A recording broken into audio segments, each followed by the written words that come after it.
This is what extremism looks like. I was talking about the fact that I host two podcasts. One of them is a political podcast. One of them is not necessarily a political podcast. My apologies. The political podcast is me talking about political news stories, and the non-political one is me interviewing people. And I've spoken to a slew of different people and had a bunch of non-political conversations on that podcast. I talked to a NASA flight director about life in space, life as a NASA flight director, NASA operations. I talked to a hospice nurse about end-of-life care. I talked to a radio DJ about how the music and radio industry has changed over the decades. I've talked to Joe from Unlearned 16 about what it's like to be a teacher in the modern era and the differences between Canada and the United States. I've spoken to a Chicago urban historian, just a slew of different people and different conversations. One of those people was Dan Salinger. I don't know if you guys know Dan. He's from the Sacramento, Northern California area.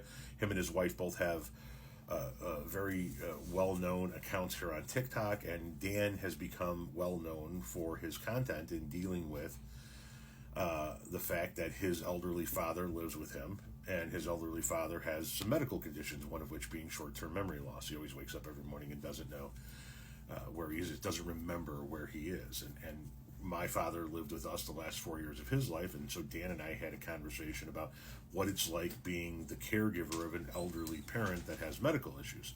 It was non-political. It was about life. It was about something that many people in this world, and specifically in this country, are going to have to deal with when their parents get older. But because he appeared on my podcast to talk about a non-political subject, because he appeared on my podcast to talk about what it's like to be the caregiver of an elderly, medically dependent parent, this gentleman comes in and says, "I'm so disappointed in Dan Salinger. I really liked him."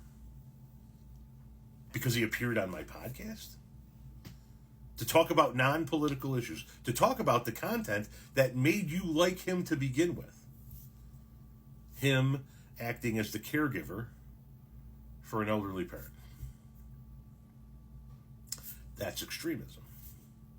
That's what I'm talking about when I talk about how the extremists have taken over the conversation in this country. And that's on both sides of the aisle.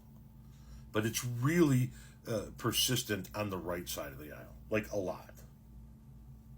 You like Dan Salinger, so he can only go and talk to people that you agree with. He can only have interviews with outlets that you agree with. That's an echo chamber, my guy. You should probably talk to Dan about how you feel. You know what I mean? Dan's a good guy. He'll listen to you. He's very open. He's popped into my live once or twice. I have a good time talking to the guy. He's very relatable. We have a little bit in common in dealing in the fact that we've both had to deal with an elderly parent in our lifetime. But maybe you should express to him your disappointment and see what he's got to say. My guess is he might have the same response I have, which is, really, I can only talk to people that you deem to be okay. I can only speak to outlets that you deem to be okay. Seems like you're looking for somebody to confirm your bias. But I don't know. I can't speak for Dan. You should reach out to him.